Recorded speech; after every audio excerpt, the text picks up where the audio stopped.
The first thing that comes to mind when I think of free play is actually glorious freedom. It's the freedom from any obstruction from adults, where adults are not guiding anything. It is really truly led by the children.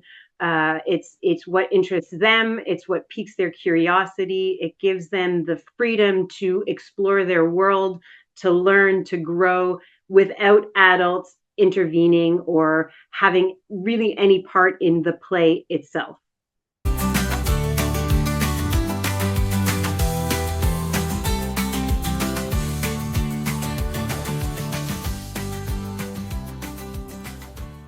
Think of play as a verb, right? So there's always action going on. So thinking about it that way, how can I bring more action into children's play?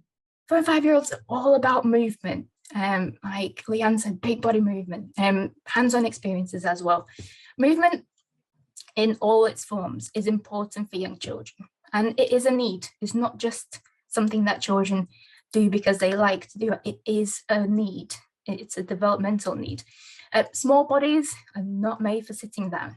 They are made for moving, for jumping and dancing and crawling and rolling and climbing and swinging and sliding and tumbling and anything in between. They are really flexible and they recover really quickly from injuries. So that tells us that they are made for moving. In here, because we can't talk about child development and learning without including play. Play isn't something that children do outside of learning. It is how they learn and how they make sense of the world. And there is no debate here. All research indicates this. And we know it from working with children as well. And it's exactly why the preschool cycle program was implemented. Play is children's life, and we have to enable it and support it and extend it and engage in it when needed as well. Don't be afraid to get in there and play yourselves. You know, you're all children at some point. We all played. It's really the only thing we've all got in common here in this virtual room. So do join in when, particularly when children invite you to play. I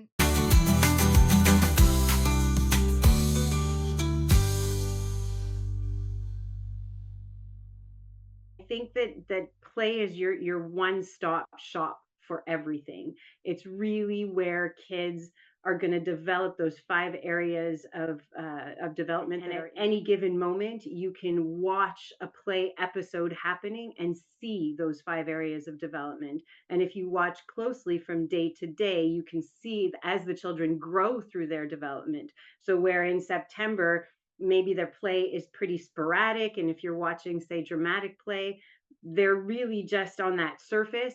But then when you watch them in, say, May, they've grown into these children that have stories to tell, and they're cooperating with each other, and they're exploring their world and finding out things about themselves and about their peers.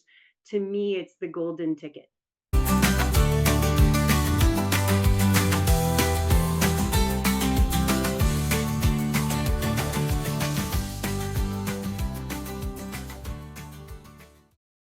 And being able to have an opportunity to really explore their environment, to have the time to be able to explore their environment, there really truly does need to be an extended amount of time when it comes to free play. Because children, sometimes it takes a while for the ball to start rolling, right? It really kind of, anytime you look in the dramatic play, it takes them 20 minutes to come up with the story before they even start to play.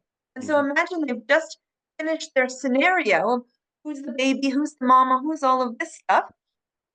And then they're like, okay, clean up. It's time to go. And they haven't actually engaged in that kind of dramatic play that is really important for children to figure out their world. And so this is where we know that children learn through play. We know that it's important, but we really do need to give them the time to be able to do that. At this age, children's play focuses increasingly on pretend play. They're developing the part of the brain that supports that. So that's the same part of the brain that plays a role in social understanding and empathy, actually. So pretend play is directly linked to social interaction, learning about others, learning about emotions. 5-year-olds are a bit better than 4-year-olds at this, but Adults and the environment need to encourage plenty of pretend play in preschool for both ages. The only reason 5-year-olds are a bit better is because they have a bit more language.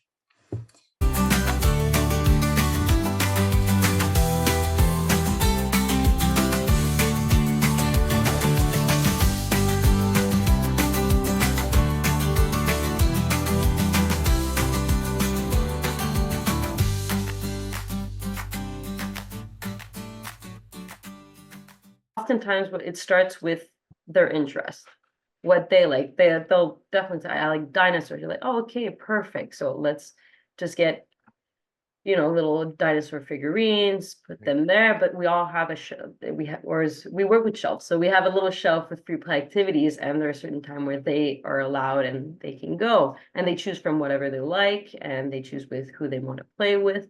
So it's it's very free. They have the freedom to choose And again. then making sure that throughout the week, the month, the year, that environment changes with the children, that you listen to the children and change that environment based on what the kids are directly or indirectly telling you about that play. On those specific areas of development, you are planning your centers and you are planning your day-to-day.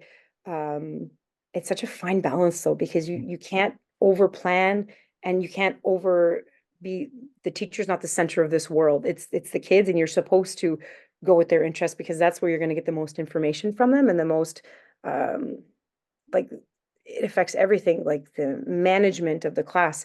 If the free play is so important, so it is important to know what you're looking for and to plan accordingly, but to let them lead the way at the same time.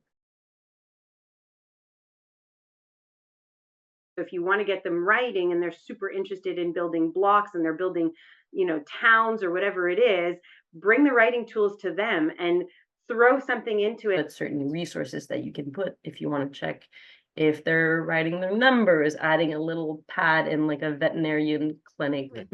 Play is fun. It should be fun a lot of the time. But I think it's worth saying that play can also be sad, can be angry, it can be messy. We can experience the whole range of emotions through play, and that's one of the main benefits of it. It's not always pretty or nice, although a lot of the time we say to children, go play nicely, which we could think about, what do we really mean by that? Play can push boundaries. It's sometimes conflictual, it's sometimes destructive.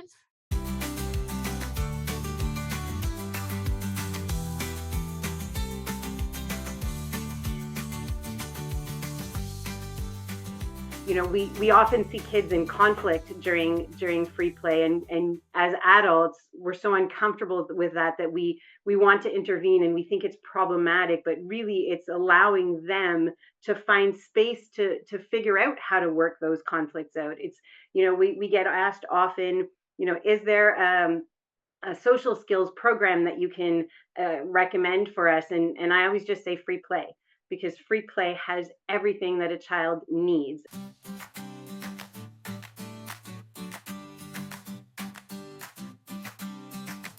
Is also a basic human right, as enshrined in the UN Convention on the Rights of the Child, Article 31. So play is a chance to take back ownership and experience all the benefits that children don't even realise they are experiencing. They're learning without really realising. It's the natural way of learning for all of us, and it's been dubbed the unteachable curriculum, and the way that children learn the things that can't be taught, such as life skills. It's also important to note that play is a biological need. So it's certainly not something that children do to blow off steam or in between episodes of learning, and that's really, really important. It's a biological, psychological, and social necessity. And it's a really good marker of how well we're doing as a species, and how bright our future is. If children are out and playing lots, then that's great. If not